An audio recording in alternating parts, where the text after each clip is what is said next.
Good morning, Knicks Nation. Today is Wednesday. It is the 12th day of January 2022. I hope you're all healthy and COVID-free today. I hope that your needs are being met and that of your family in terms of food, shelter, clothing, as well as health. Blessings upon those that are working in the healthcare field, trying to save lives, along with the first responders every day, trying to save lives. Blessings upon those that pick up garbage for us, keep our streets and sidewalks clean. Blessings upon those also that make deliveries for our convenience. Double blessings on the ones trying to help deliver and rescue boys and girls, men and women and children from sex, slavery, and human trafficking. Brother just emailed me the other day. They're looking for his sister in New York who's gone missing, 14 years old. Blessings upon those people looking, those people trying to find her. Double curses on the pervs and profiteers that has something to do with her disappearance. Blessings upon all those that are trying to help these ones and the victims of prostitution and child prostitution. The victims of pornography and child pornography. The victims of human trafficking and sex slavery and pedophilia and child molestation, and double curses on all the profiteers and perverts that traffic in this misery. Finally, blessings upon the homeless. 600,000 men, women, and children in the United States alone, and millions around the world with no roof over their head in January. Blessings upon them and those trying to help them, for theirs is the kingdom. Okay, there's a lot going on, Knicks Nation. Tonight, there's going to be a basketball game. The New York Knicks are going to be playing a very important basketball game against the Dallas Mavericks tonight in Madison Square Garden. Dallas has won 6 straight. The New York Knicks have been generally on an uptick, on the come up recently. And to me, that has been led by a couple things. Most recently, Julius Randle. Not in terms of Julius Randle scoring, not in terms of him taking over, but in terms of him making good decisions with the basketball. Stop all this following the media and concentrating on things that don't matter. It doesn't matter about Julius's thumb down in Madison Square Garden. It's irrelevant to what we're trying to accomplish here. It's a distraction. It's clickbait. It's stupidity. Don't fall into that. Okay, and then read into it what he's thinking, what his teammates are thinking. It's just a whole drama that the media, drama queens in the media get paid to create. We ain't trying to help the Knicks. We ain't trying to talk about how they're going to win. Julius Randle has been playing good basketball over the last 3 games in terms of making decisions, in terms of making fast decisions, in terms of not dribbling into traffic, in terms of trying to spray the ball out, in terms of rebounding and defense. We already know there are things that Julius Randle doesn't do well. We know that very well because one of the habits of New York in general, the media especially, and then the fans following up, is microanalysis. We microanalyze people so much we can't even see the macro situation and look back and see what's really going on in the bigger picture. And then you start tripping. In the bigger picture, when Julius Randle is playing this way, it allows R.J. Barrett to become what I believe he's going to be, an all-star player, a star player, Jimmy Butler on a higher level, a player you can build around and look for a championship around. Okay, because Julius is allowing that, checking his ego and being unselfish. Forget what he looks like. Y'all understand he's an emotional player. So his concentration is to try to not get emotional. So you see him trying to act nonchalant sometimes in that attempt. Doesn't always work, obviously. But that's what it is. Okay. And of course, what was brought out the other night is when Evan Fournier scores 18 or more, the Knicks are 11-2. So obviously, we got to look at what's the reason Evan Fournier can score 18 like that. Generally, the ball is moving, which means, again, Julius Randle is playing unselfishly. Okay. And one of the things I've liked that Julius has done, and this is the highlighted video today, we're going to talk about the trade rumors out there, but I wanted to stop on this first since the Knicks are playing tonight. The highlight of this, of Julius's recent good play to me, One of the highlights is that he's concentrating on rebounding, which he's a tremendous rebounder. That's number one. Number two, what he has done is, if you'll notice, he'll get the ball off the rebound and charge up the floor. Now, generally, this is dangerous because he's going to turn it over. He's going to turn it over. But what he does is, once he crosses half court, he looks for the first guy that he can get the ball to quickly, and he gets it to them. See, not necessarily a pass for an assist, but just to get it out of his hands. That cuts down the turnovers. It puts pressure on the defense. And Julius is like a locomotive, when he coming like that. 250 pounds, 6'9", coming at you with the speed that he has.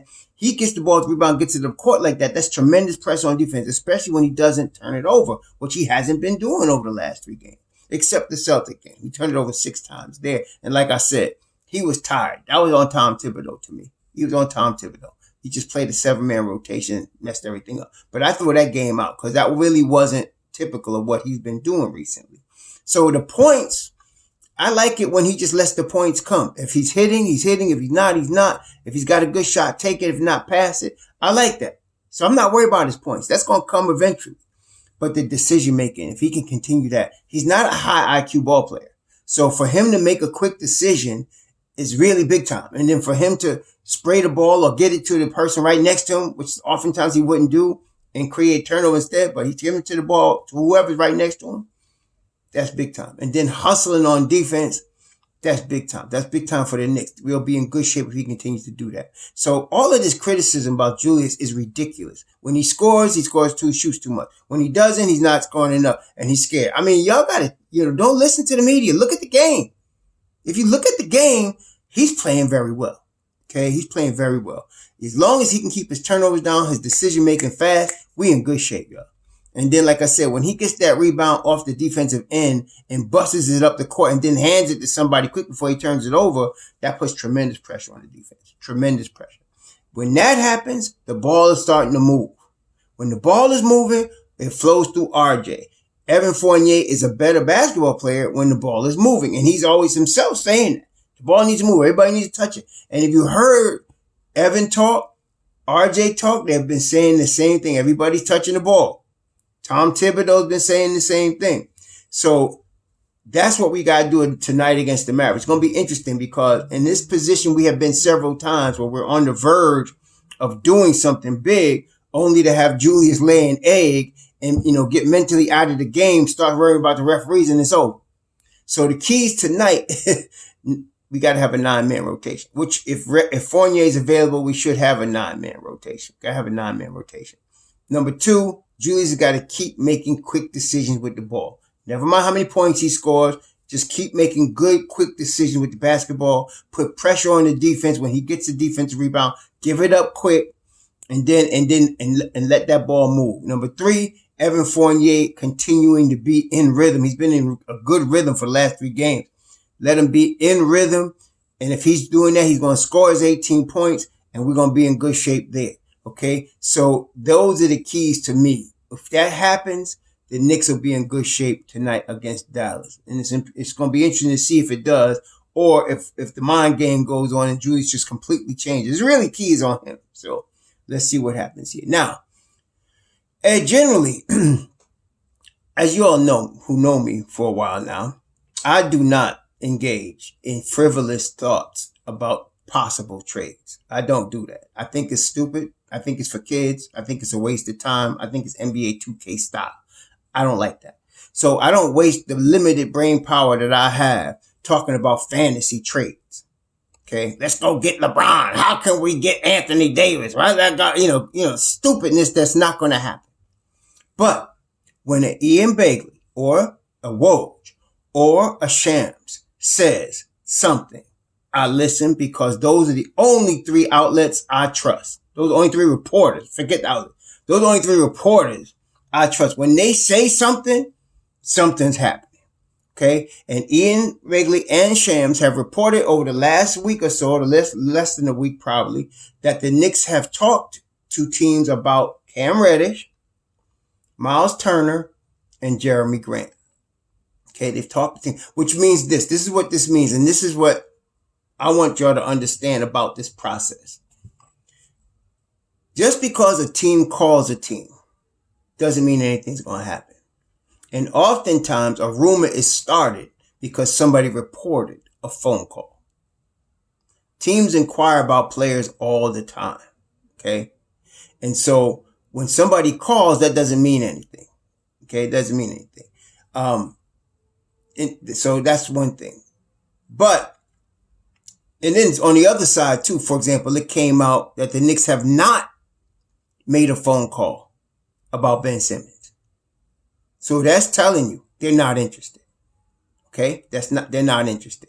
So we can forget Ben Simmons. They're not even called Philly about him. So they're not interested. Okay, maybe they were maybe they made a phone call months ago, but in this trade season right now, coming up on the deadline in about a month, they haven't called. So Ben Simmons is off the table. We can stop with the Ben Simmons then. Okay? Okay. But for them to have made phone calls in this trade season about the 3 players I mentioned, something is going to happen. Okay? And these are 3 different scenarios.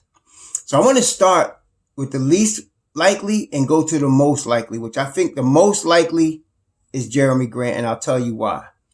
The least likely, and all of them are strong. The least likely is Myles Turner. Let me start with him. Myles Turner is going to be 26 years old in March. So he's just reaching his prime, not quite. Okay. He's at the end of, his development in terms of what he's going to be, pretty much seeing what he is.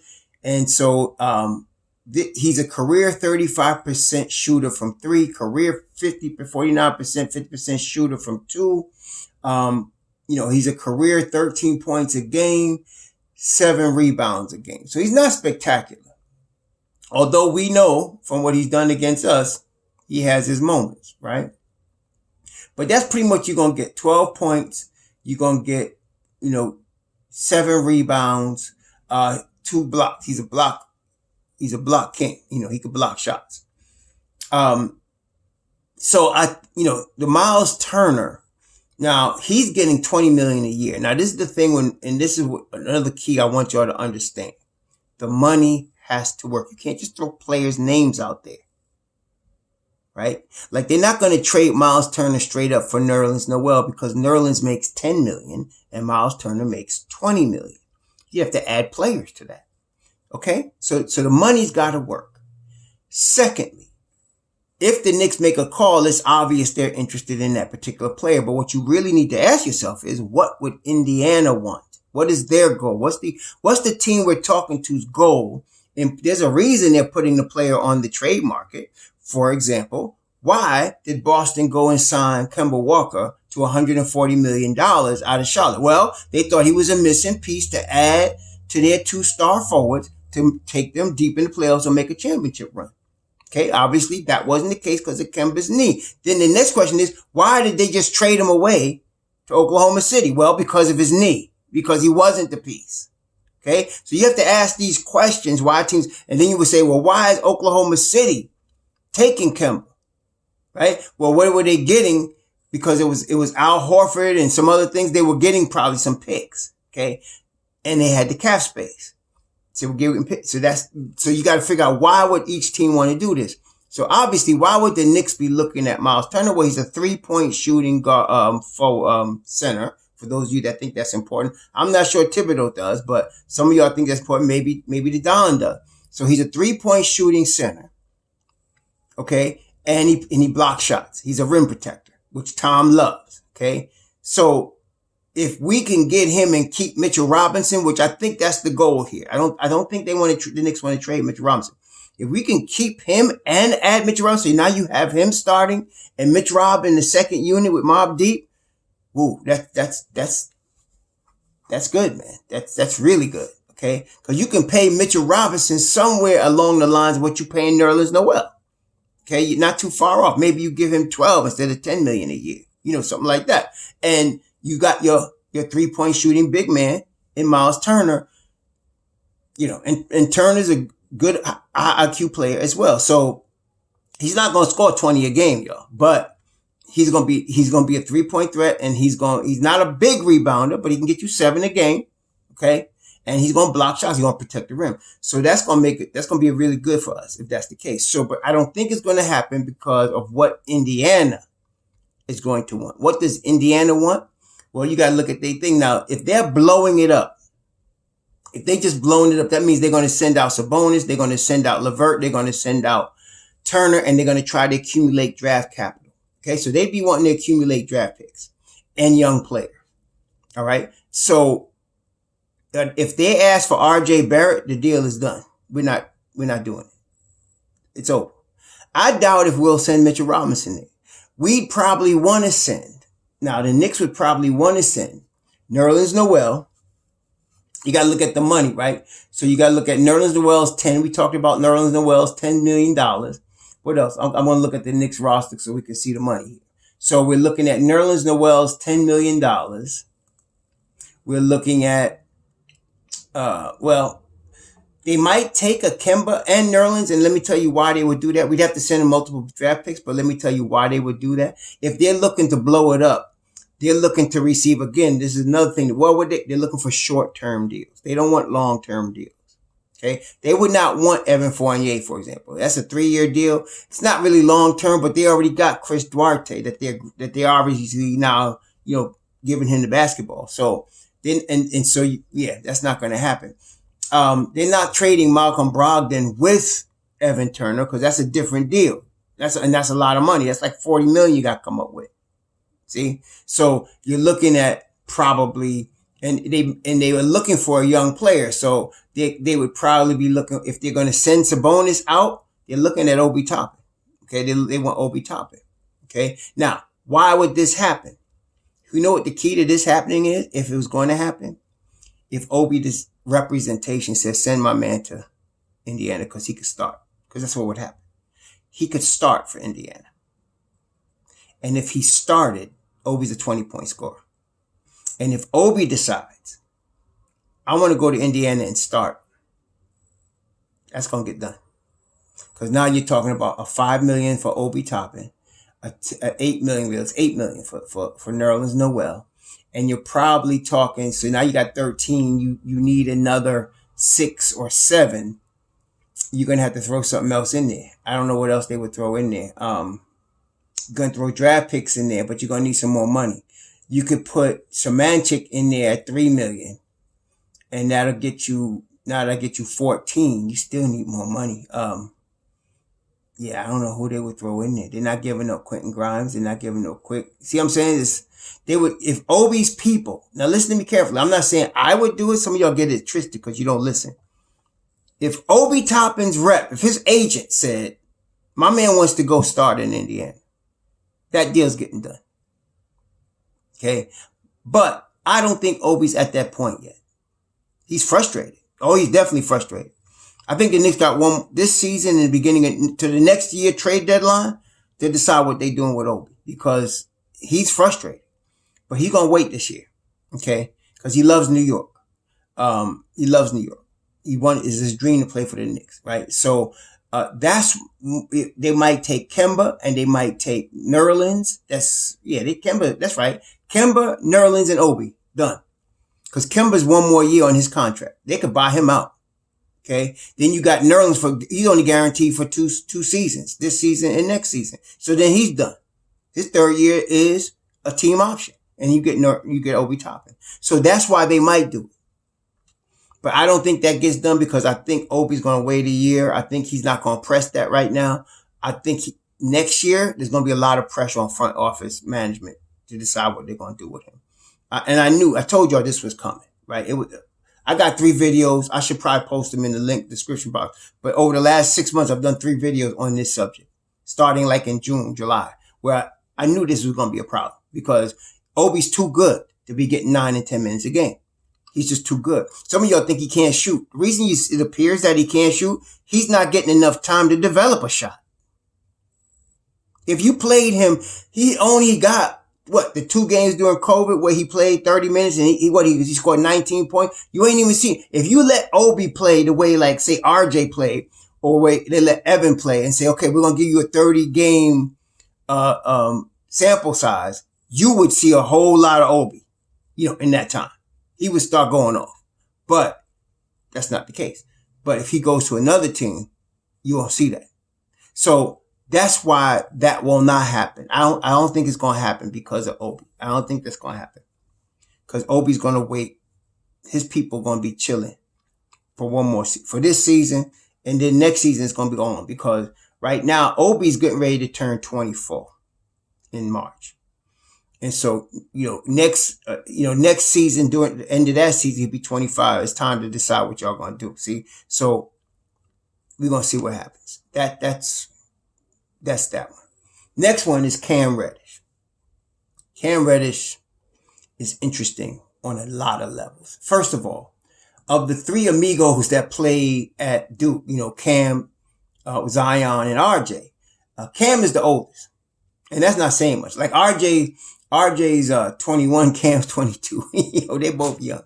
And I think Zion is 21, 22. They're all young. But I always thought of those three that Cam would eventually make the best pro because of the overall skill level he had in terms of the length he had. He's 6'8" and he's a 2 guard, right?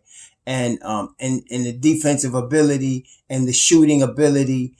I thought he would be the overall best pro. Zion obviously had the most athletic ability, but he also has the highest injury probability because obviously his weight and his game is based on athletic ability, namely high level of jumping ability, which is hard on your knees when you're 300 pounds, right? So that's why, I'm not saying he's going to get hurt. He's obviously already hurting his feet, but that's the problem with him. But Cam was overall, to me, the most rounded of the three. He's been coming off the bench. He's been scoring 11 points a game. This year he's 12 points a game. He's getting more minutes. Last year he got 29 minutes a game and scored 11 a game also. So he's getting better. From 3-point range, this year he's 38%, which is the big deal for him. He's 33 for his career, 38 this year. So he's getting better from 3. 40, he's not very efficient, 40% from 2, 90% free throw shooter. Of course, he could shoot the free throw. He would come off the bench for us because, okay, so if you're going to get a Cam Reddish, you could start him, but you got to do something with Evan Fournier. You're not sitting RJ. So you're going to start Cam with RJ. I don't mind Grimes coming off the bench in this scenario, but you got to do something with Evan Fournier. So if you're not moving Evan Fournier, you're not getting Cam Reddish. If you're getting Cam Reddish, you're moving Evan Fournier. Okay?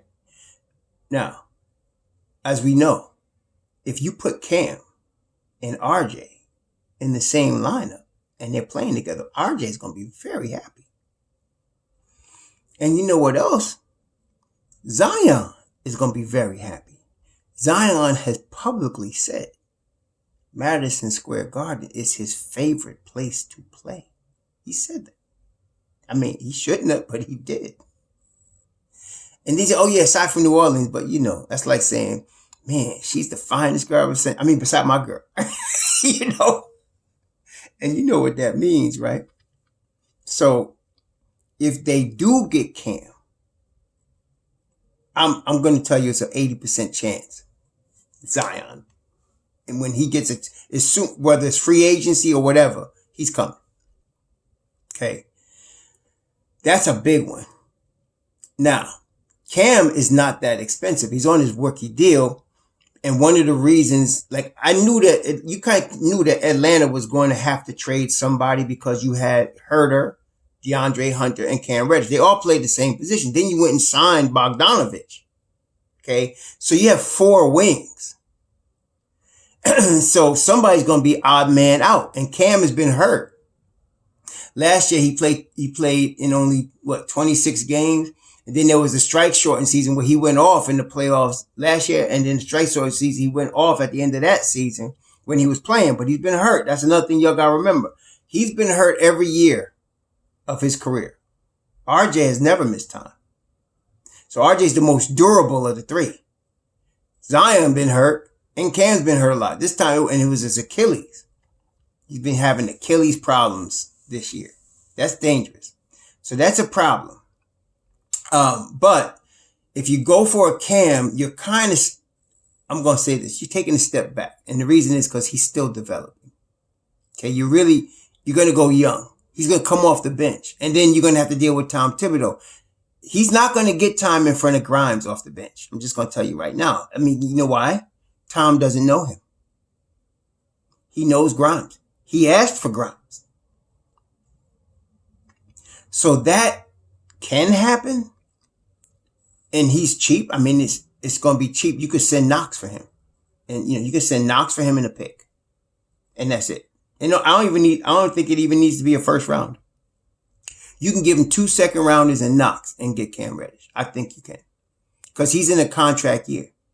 And Atlanta doesn't want to pay him any big money. I mean, I wouldn't either, 11 points a game. Okay. So there's some issues there. But he's on the come up. He's only 22. So there's issues. There's, man, wow. You got to make decisions here. So, because if you keep Evan Fournier and you bring in a Cam Reddish, even if you're bringing him off the bench, where are you going to, if he goes into Mobb Deep, he's not playing in front of Grimes. He's not playing in front of Alec Burks. You see, this is going to be difficult, man. So I think that's unlikely. I think it's unlikely to happen. It's as nice as it sounds. I think it's unlikely. Unless they move Evan Fournier. If they move Evan Fournier, all bets are off. Which brings me to the most likely candidate. Jerami Grant. What is Detroit looking for? Detroit is looking for more young pieces. They are in full rebuild mode. So they brought in Jerami Grant and they brought in Kelly Olynyk and guys like that to try to see if they can make a run, to see if Cade Cunningham was going to be in his rookie year like Luka Doncic, they could make a run. But Cade Cunningham is good. I'm not fronting, but he's not Luka yet. So they're not making a run. They're going to the lottery. So now they're going to get rid of all of these vets and try to get more youth. So they're looking for more talent, more picks. That's Detroit looking for. And they got, they stacked. They got Killian Hayes. They got Cade Cunningham. They got Isaiah Stewart. They got Sadiq Bey. They're in good shape, man. They really got a good foundation. They would like more, though. So what would they want back? Young talent, picks, short-term contracts. If they're going to take back a contract, short-term contracts, okay? So again, for Jerami Grant, you need $20 million because that's what he's getting paid. So you need to send them $20 million. They're going to want this is the most of the guys that's out here. He's the most wanted because he's a proven playoff performer. He's never made all NBA defense, but he's on that level. I wouldn't be surprised at any time. Nobody would be surprised if Jerami Grant one day, showed up as an all NBA defender somewhere because he's just that good on defense. He's a strong, let's look at his stats. This year he's scoring 20 a game. He scored 22 a game last year. Career-wise, he's 11 because most of his career he has not been the man. That's why he went to Detroit. He wanted to be the man. This last year in Denver, when they made a deep playoff run, he was averaging 12 points. He was averaging 4 rebounds. He was shooting 39% from 3. Okay. And so he's capable from 3. And he's career 35% shooter. He's down this year at 33 probably because he's been hurt. He hurt his thumb and that's why he's out now. And then not only that, he's carrying the load in Detroit. So he's a career, and he did last year. He carried the load, 54 games he played, 35% from 3, 22 points a game. I think you're going to get something around 18 points a game from him and probably 35, 36% from 3. And you're going to get lockdown defense. And he's a tremendous finisher around the rim. He really is. So this guy is good, man. He's really good. I wanted the Knicks to get him when he was a free agent from Denver, but I think he had made up his mind to go to Detroit. So now he's open because he wants to be traded. He's in his prime. He's 27. He's going to be 28. He ain't got years to waste. He's trying to make a run. I could see him coming to New York. Because, let's talk again. So Detroit wants young talent. They want picks, short-term contracts. So we could send them Nerlens Noel. I don't know if they want Kemba. It'd be nice. That would end it. That would take care of it right there. Nerlens and Kemba together. When you add Nerlens Noel's $8 million and Kemba Walker's 8.7, that's 16.7. You throw in a Samanchik or you throw in a Archidiakono and the deal is done. Kemba and Nerlens are short-term deals. I could give them 2 first rounders and 2 seconds. I'll give them 2 first rounders for Jerami Grant in 2 seconds. I don't think anybody else could do that. We can give him 2 firsts. And I'm not even talking about, we can give him our first this year, the Dallas first from next year, right? We could do that. We could give him another one in the future if we wanted to. And we got tons of second round picks. We can give him 2-3 second round picks and we're not even going to blink at that. Okay. So that's no problem. Now, herein lies the problem. Evan Fournier. Your starting unit, if you get Jerami Grant, is going to be Mitchell Robinson, Julius Randle, Jerami Grant, RJ Barrett, and whatever point guard they put in there. Alec Burks, Derrick Rose, Kemba Walker, whoever. Evan Fournier would not be in the starting lineup. Now, y'all know he's not going to have that. He would whine when he wasn't in the fourth quarter. He would whine if he put on the bench at all. He's not going to want that. He did not come to New York to come off the bench. He came to New York to start. So that being the case, to me, the deal changes because Detroit will take shooters. You give him Kevin Knox and Evan Fournier. That's the money. That gives them 2 shooters because you're going to get Knox is a shooter. He's a 40% 3-point shooter or 38. And Fournier's a 38% 3-point shooter. And so you get a young player in Knox. You get 2 shooters. You get 2 first round picks, maybe 2 second round picks. I think that's a good haul for Jerami Grant.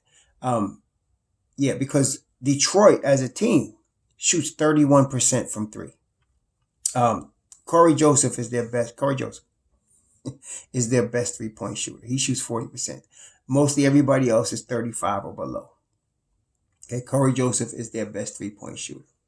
And so they would want shooting. And Kevin would, and immediately Kevin would be in the rotation. Immediately. Kevin's in the rotation. Because right now you're starting Killian Hayes, Cade Cunningham, Hamidou Diallo, Sadiq Bey, and Isaiah Stewart. Evan Fournier goes into Hamidou Diallo's spot immediately. Kevin is in the second spot. He's either behind Sadiq Bey. Right now they got Josh Jackson filling in both spots. A small forward. Kevin would be in there. He's in the rotation right away. Okay.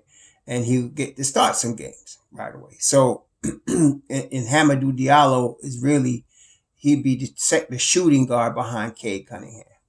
Yeah, that's how that would work. And so they got to shoot. They got 2 shooters. They got a young shooter. And they would get a ton of draft picks. 2 first rounders, 2 seconds and the money works. Done. I think that's likely. I think that's more likely to happen. Okay. I think that's the most likely to happen. And if that does, again, you're not going to keep Evan Fournier and take Jerami Grant. You're not going to be able to do that. You're not. See, I'm trying to tell you before y'all come out with it because RJ is going to start. He's not coming off the bench. Randle is going to start. He's not coming off the bench. Okay? So there's your 4 and your 2. So at the 3 spot, you got to decide between Jerami Grant and Evan Fournier. Both of those cats are now in the same age range, same prime years. Neither of them want to come off the bench. Grant wouldn't come if that's the case. So if the Knicks get him, they're starting him. And they're starting him, Evan Fournier's out. And that's a shame because we see Evan Fournier's in a groove now. But that also, on the flip side, is why it might happen. Detroit sees he's in a groove now.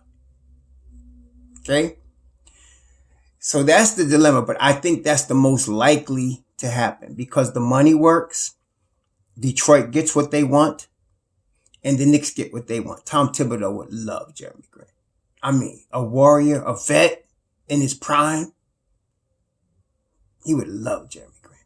Okay? And if he can shoot that three anywhere at the 38% that he was shooting just 2 years ago in Denver, he's not only replacing Evan Fournier, he's really a big-time upgrade. He's already an upgrade defensively. I mean, the Nick D would be clamped locked down with him on it because, shoot, there's no weak links there. Now you could play Kemba whatever days his knee can play, and he's not going to be as bad hurt because you got Jerami Grant out there on the wing with R.J. Barrett. So, yeah. And if you get if you start you get Alec Burks, which is more likely, you start Alec Burks, and then you bring him in there with that, or you bring D Rose, and then, he's not going to bring he's not going to bring Deuce. Deuce time came, and Tom just dissed on it. Like last night, he scored 39 points. All he needed was to get some reps, after the COVID. He had not got a chance to get his legs loose after he came back from COVID, and he was pushed out there like that. But last night, he went down to G League, scored 39. He gets his reps, and he'll start, you can see he can shoot the rock. He can. He's obviously a great defender. If he was out there, that defense would hum. But that's not going to happen this year. So let me not get into fantasy because Tom ain't playing. But if he's going to play Derrick Rose, if he's going to play Kemba Walker, if he's going to play Alec Burks or Emmanuel Quickly even at the starting point guard, with that crew, we're going to be all right. We really are. So I think the Jerami Grant, now it's up to Jerami Grant. Him and that GM have really good relationship. And I told you what Detroit's looking for. Now the Lakers want him. There's nothing the Lakers have that Detroit wants except Malik Monk. And they got to make the money work. And Malik making the minimum, I think. So Malik Monk would be a guy they might want. Taylor Horton Tucker, they might want him. But the money's got to work, and they don't have the draft capital. They gave it all away to get Anthony Davis. Right? So they don't have the draft capital. Portland is also interested. I can see that. But Dame is now hurt. He hurt his abdominal. Apparently, this is a reoccurring problem. They might sit him. And now, I don't know what they're going to do. They don't have the draft capital either. They'd have to send out a lot of salary. Already Blazers are heavy in salary. They don't want to give up Anthony Simons. And I know Detroit would want him. He's a young player that's really good. Detroit's not going to get him so I can't see that happening either. And there's no reason for them to trade for Larry Nance or, they might want Nasir Little. And I don't know if Portland wants to give him up either. See, that's what I'm saying. They don't have the draft capital. And I don't know what Detroit would want from them that they were willing to give up. Then there's the Wizards. Now, in the position that Grant plays, you got Kyle Kuzma. So and Kyle Kuzma playing at a high level for them. So I don't know. I think the Knicks are in the best position to get Grant. And the reason is because we got what they want. We can give them the draft capital, the young players, the shooters, and they got what we want, and the money works. So I'm thinking Grant. Is the guy. And again, Fournier would be out, even if it takes a third team, because you cannot have Fournier and Grant. They're not going to both start. So that's the problem. So you're like, okay, but let me know what y'all think. So I'm thinking the most likely candidate is Grant, followed by probably Turner, depending on what Indiana wants. Rick Carlisle is a lot like Tom Thibodeau. He wants to win now. So I don't know if he's into blowing it up, but I think the owner doesn't want to pay out a lot of money. That's the problem. So we're going to see what happens. That's going to be interesting. And again, that depends on Obi Toppin. And I think Obi's going to sit tight for another year. I think he's going to sit tight another year. But next year, he might raise some cane. So he might have to do something next year. But this year, I think he chills another year in New York. And he's frustrated, but I think he chills. And let's see what happens next year. Because he loves New York. That's it. So I think Jerami Grant could be headed to New York. Wow. We're going to see. Anyway, let's get this win tonight. I hope for multiple reasons that Fournier plays good tonight. And the Knicks will get this win. Anyway, y'all be safe out there. Happy hump day on Wednesday. Shalom.